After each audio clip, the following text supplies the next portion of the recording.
Bismillahirrahmanirrahim. Assalamualaikum warahmatullahi wabarakatuh. Perkenalkan, saya Putri Arini Nurfatona dari SMA Negeri 1 Katapan. Di sini saya akan menyatakan ketidaksependapatan saya terhadap MOSI, yaitu mewajibkan orang tua untuk mengikuti tes kelayakan sebagai syarat memiliki anak. Dewan juri yang terhormat, serta saudara-saudara sekalian, memiliki anak merupakan impian dari setiap orang tua. Kita seharusnya tidak membatasi hak seseorang untuk melakukan keinginannya.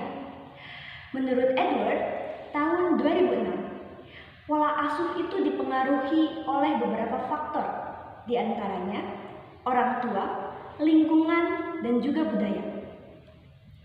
Saudara-saudaraku sekalian, di sini dapat kita ketahui jika orang tua bukan satu-satunya faktor yang mempengaruhi pola asuh anak. Masih ada faktor lingkungan dan juga budaya.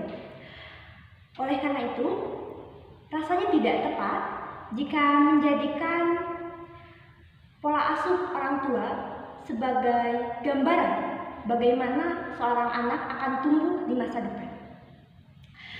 Saudara-saudara sekalian, pola asuh ialah proses mendidik anak dari kelahiran hingga dewasa.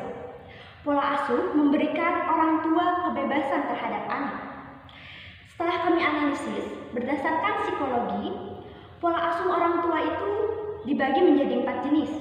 Yang pertama, pola asuh otoriter. Pola asuh ini akan menimbulkan dampak kepada anak, yaitu yang pertama, membiasakan sikap patuh terhadap anak. Lalu yang kedua, orang tua akan lebih mudah untuk mengontrol anak. Lalu yang kedua, ada pola asuh permisif. Ini dapat memberikan dampak perhatian ekstra kepada anak.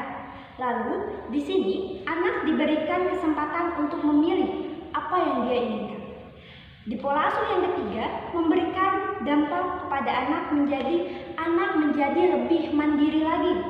Lalu pola asuh yang keempat ada pola asuh demokratik, di mana pola asuh ini memberikan kebebasan dan batasan pada anak untuk melakukan hal-hal yang dia inginkan. Lalu pola asuh demokratik ini juga memberikan dampak membiasakan sifat disiplin kepada anak. Saudara-saudaraku sekalian, setidaknya setiap calon orang tua menguasai salah satu pola asuh tersebut. Kecakapan seseorang dalam mengatur sebuah emosi tidak selalu dipengaruhi oleh pola asuh yang diberikan. Karena emosi merupakan suatu perasaan atau pikiran secara biologis dan psikologis. Emosi ialah dorongan seseorang individu untuk bertindak. Hal ini disampaikan oleh Daniel Goleman. Saudara-saudaraku sekalian, jadi kontrol emosi seseorang itu tidak melulu ditentukan oleh pola asuh. Karena ketika dia beranjak dewasa, seorang individu itu berhak menentukan pilihannya untuk bersikap. Bisa jadi kontrol emosi yang dikeluarkan ialah bentuk individu untuk melindungi diri atau menyampaikan perasaan yang dimilikinya.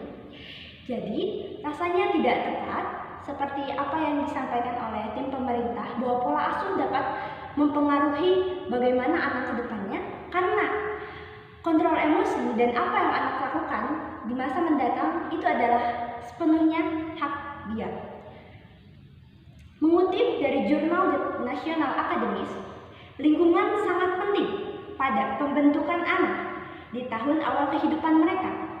Yang dimaksud lingkungan di sini tidak hanya orang tua, tapi bisa juga dari sisi eksternal, dari dalam rumah, yaitu seperti teman, tetangga, atau tempat penitipan.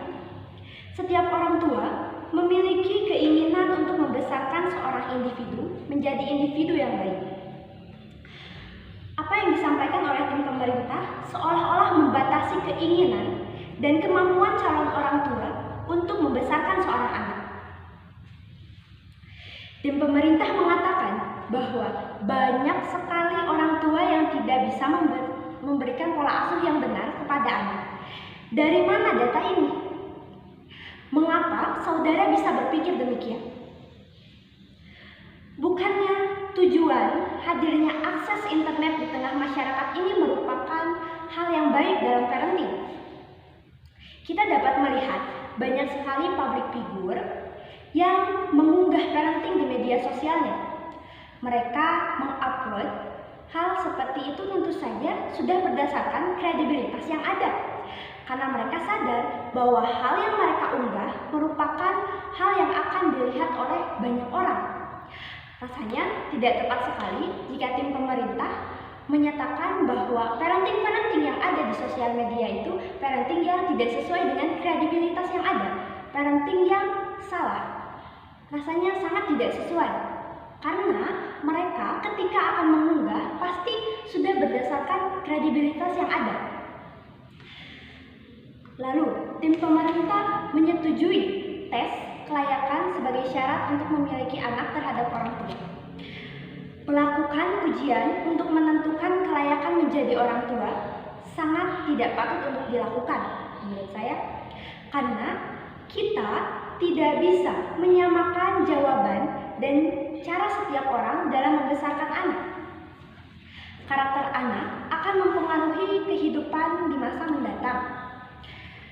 Oleh karena itu, saudara-saudara sekalian dan dewan juri yang terhormat, di sini sekali lagi saya sampaikan ketidaksependapatan saya mengenai mosi kali ini, yaitu mewajibkan orang tua untuk mengikuti tes kelayakan sebagai syarat memiliki anak. Hal ini berdasarkan argumen-argumen yang telah saya sampaikan. Yang pertama, melakukan tes kelayakan uji coba terhadap orang tua yang akan memiliki anak seolah-olah membatasi hak seseorang untuk melakukan keinginannya. Lalu, karakter seseorang di masa mendatang tidak melulu dipengaruhi oleh pola asuh, tapi bisa juga dipengaruhi oleh lingkungan di luarnya. Mungkin cukup sekian argumen yang dapat saya paparkan. Terima kasih. Mohon maaf bila ada kesalahan. Sekian. Wassalamualaikum warahmatullahi wabarakatuh.